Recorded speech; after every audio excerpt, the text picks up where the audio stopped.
So the other day I was hanging out at home and I heard music in the other room.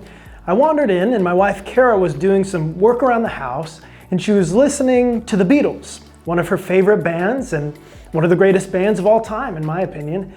She was listening to that song, All You Need Is Love.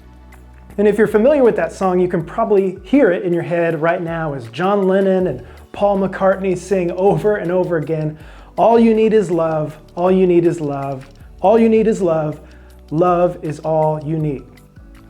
It's a great song. It's one of the all-time absolute classics. It also got me thinking about what it means to follow Jesus in the 21st century. Sometimes faith can be confusing.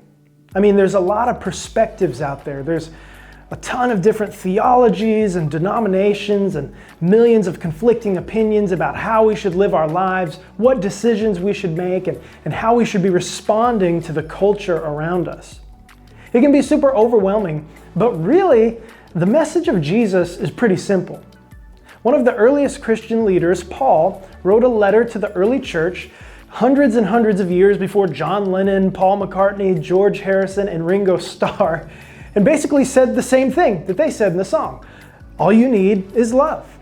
Let's read together in Romans chapter 13, verses 8 through 10. Let no debt remain outstanding except the continuing debt to love one another. For whoever loves others has fulfilled the law. The commandments, you shall not commit adultery, you shall not murder, you shall not steal, you shall not covet, and whatever other command there may be, are summed up in this one command. Love your neighbor as yourself. Love does no harm to a neighbor. Therefore, love is the fulfillment of the law. Love is the defining characteristic of a Jesus-centered lifestyle.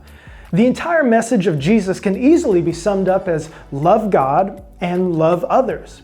That means when life gets messy and we face difficult decisions and moments, we don't have to have all the answers. We just need to ponder the answer to one simple question. What does love require of me?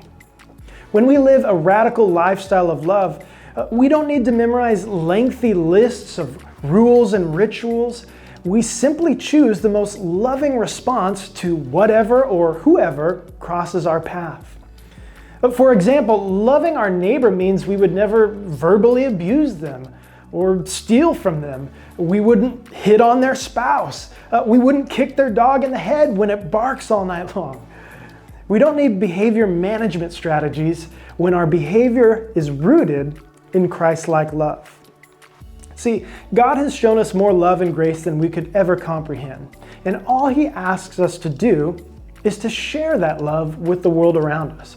It's really not that complicated. Love, honor, respect, friendship, kindness, patience, forgiveness. If we go out there and share these things with our family, friends, coworkers, random strangers on the street, when we do this, we will know that we are truly following Jesus and living according to His ultimate law, the law of love. So whether you read in the New Testament or you hear it from the Beatles, just remember, no matter what happens or who you encounter out there, all you need is love.